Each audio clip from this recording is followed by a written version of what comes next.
Salam diplomat, saya Indra dan saya siap bikin gebrakan.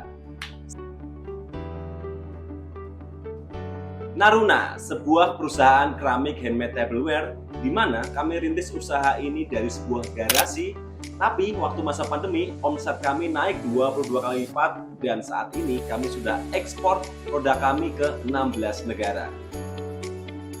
Sentra keramik di Indonesia pernah berjaya nih tahun 90-an, tapi saat ini banyak yang bangkrut. Bahkan 95%-nya itu tutup. Hal ini bisa terjadi karena pertama, kita kalah di teknologi. Dan yang kedua, kita digempur oleh keramik-keramik impor. Nah, Naruna hadir dengan mengkombinasikan limbah-limbah seperti kaca, botol, kayu, kemudian abu vulkanik. Kita kombinasiin dari sebuah keramik yang ciamik. Contohnya seperti kita punya limbah dari kayu, kita sulap menjadi produk seperti ini.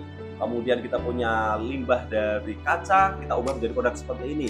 Ada juga limbah dari ban bekas, kemudian ada juga limbah dari abu vulkanik ya, yang kita sulap menjadi produk seperti ini. Sehingga produknya bisa bernilai jual lebih tinggi. Bahkan produk kami 48 kali lipat lebih tinggi dari harga di pasaran. Dengan strategi ini juga yang bisa membuat Naruna meroket. Di masa pandemi, omset kami naik 22 kali lipat. Walaupun awalnya kami mulai dari sebuah garasi, di mana garasi ini kalau panas-kepanasan, kalau waktu hujan banyak bocornya. Tapi walaupun kita serba keterbatasan, tapi tidak menyurutkan semangat kami untuk memasarkan produk kami hingga luar negeri. Terbukti saat ini produk kami sudah kami ekspor ke 16 negara seperti US, UK, Prancis, dan masih banyak negara-negara lainnya yang saat ini sudah memiliki produk-produk dari Naruna. Untuk bisnis model saat ini di Naruna, kita ada B2B dan B2C.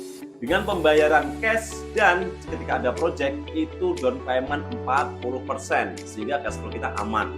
Nah, untuk revenue stream sendiri saat ini kami ada di custom project, kita juga ada di ready stock, dan kita juga ada di wisata.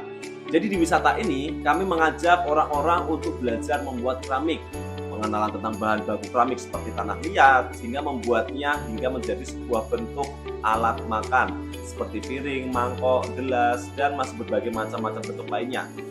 Ini juga saat ini yang menjadi tren di Naruna. Banyak dari komunitas-komunitas yang datang langsung ke Naruna dan belajar untuk mengetahui bagaimana proses pembuatan keramik. Nah, selanjutnya kita akan ngomongin target market dan market size. Untuk market size sendiri saat ini memang potensinya luar biasa banget. Dari data global market keramik, dengan gross revenue-nya Naruna 7,2 M, saat ini kami baru mengambil 0,004 dari market share yang ada. Jadi potensinya masih luar biasa gede banget nih ya. Kemudian target market kita sendiri kemudian untuk target marketnya saat ini kami menyasar di hotel-hotel besar ya, hotel-hotel bintang 5 yang berada di kota-kota besar. Selain itu juga kita memiliki target market seperti coffee shop, kemudian restoran, di mana hotel, resto, coffee shop ini bukan hanya ngomongin alat makan sebagai alat makan, tapi bagaimana alat makan ini bisa mempresentasikan dari sebuah hospitality-nya. Dan karena itu juga kami menerima custom project. Jadi produk Naruna bisa di-branding dengan merek dari hotel-hotel tersebut. Nah, bagaimana sih cara Naruna memasarkan produk-produknya? Nah, yang pertama, kami memasarkannya itu menggunakan online. Yang kedua, kami menggunakan offline. Nah, di online sendiri, kami punya banyak platform seperti di sosial media dan di marketplace. Di Instagram, di TikTok, di YouTube, di Facebook. Kemudian di marketplace kita punya ada di Shopee, kita punya di Tokopedia, kita punya ada di TikTok Shop. Jadi semua platform digital kita gunakan untuk memasarkan produk kita. Dan itu sangat worth it dan sangat worth sampai saat ini. Seperti di Instagram saat ini kami punya 150.000 follower. Di TikTok kami punya 200.000 follower. Di Shopee dan di Tokopedia saat ini kami sudah menjadi top seller. Jadi memang platform-platform ini sangat membantu Naruna dalam memasarkan produk kami. Dan dengan sosial media juga kami bisa engage langsung dengan customer-customer yang ada di kota-kota besar kayak gitu. Nah, selanjutnya kita akan ngomongin di offline. Di offline sendiri saat ini kami sudah mempunyai showroom yang ada di Salatiga. Sehingga orang bisa belanja langsung datang ke showroom kami yang ada di Salatiga, sekaligus juga bisa melihat proses produksi yang ada di Salatiga. Selain itu juga untuk memanjakan customer-customer kami yang ada di kota-kota besar, kami juga sudah mempunyai reseller dan dropshipper di kota-kota besar. Jakarta, di Bali, di Makassar, di Medan, dan masih banyak di kota-kota lainnya. Selain itu juga, hal ini yang memudahkan customer-customer kami untuk meminang produk Naruna secara lebih cepat gitu. Mereka bisa langsung datang ke toko-toko yang merupakan agen-agen dari Naruna. Nextnya apa yang kami inginkan? Nextnya kami pengen membuka marketplace yang ada di luar negeri seperti di Etsy, Amazon, Alibaba gitu. Kenapa? Karena platform-platform yang di luar itu potensi masih gede banget. Dengan membuka marketplace yang ada di luar negeri, kita bisa melebarkan sayap Naruna ini dengan memasuki pasar-pasar luar negeri yang lebih besar lagi. Nah, plan untuk 3 tahun ke depan, kami ingin membuka pasar lebih gede lagi. Kita ingin produk kami bisa diekspor ke 25 negara. Saat ini kami sudah ekspor ke 16 negara, tapi target kami ke 25 negara. Karena berdasarkan dari data, memang masih banyak negara-negara yang butuh suplai dari produk-produk keramik dari Indonesia.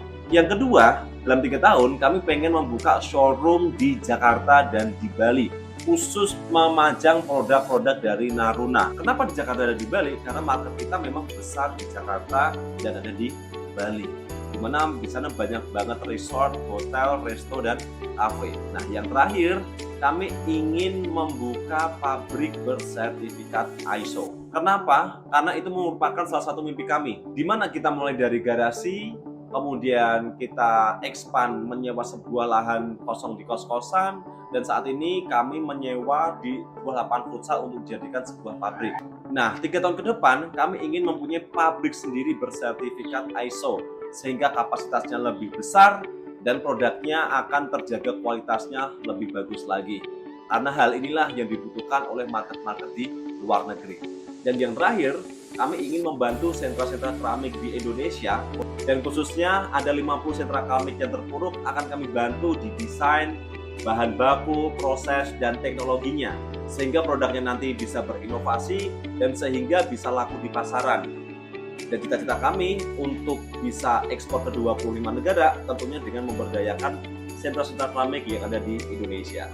Nah, lantas apa dampaknya berdirinya Naruna ini di lingkungan ekonomi dan sosial? Di lingkungan sendiri, yang pertama karena kita menggunakan bahan-bahan dari limbah yang kita recycle, dan yang pasti bisa bernilai jual lebih tinggi. Nggak hanya nilai jual lebih tinggi, tapi bisa membuat bisnis itu bisa berkelanjutan. Inilah salah satu dampak Naruna di dampak lingkungan. Nah, yang kedua merupakan dampak ekonomi. Dulu Naruna dimulai dari 3 orang. Saat ini kami sudah ada 200 lebih karyawan yang bernaung di Naruna Group.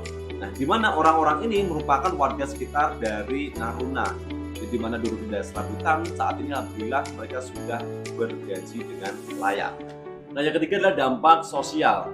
Dengan berdirinya Naruna, kami bisa membantu warga-warga sekitar yang memang notabene-nya di bawah dari kemiskinan. Kami bisa bantu sembako, kita bisa bantu kebutuhan harian, dan selain itu juga mereka bisa bekerja di rumah dengan menggunakan sistem borongan yang saat ini kami gunakan. Seperti mereka bisa membuat handle cangkirnya Naruna bisa di rumah aja. Jadi kita juga memberdayakan ibu-ibu, walaupun mereka di rumah aja, tapi mereka bisa berpenghasilan. Dan saat ini sudah berlangsung kurang lebih ada sekitar 50-an warga yang kami bina menjadi tim borongan dari Naruna. Itu merupakan dampak sosial yang saat ini bisa kami berikan untuk warga sekitar di Naruna. Baik, itu merupakan cerita dan vlog pitch dari Naruna, di mana bisnis kami dimulai dari garasi, masa pandemi omset kami naik 22 kali lipat, dan saat ini kami sudah ekspor produk kami ke 16 negara. Dan di Diplomat Success Challenge, kami siap bikin gebrakan lebih besar lagi.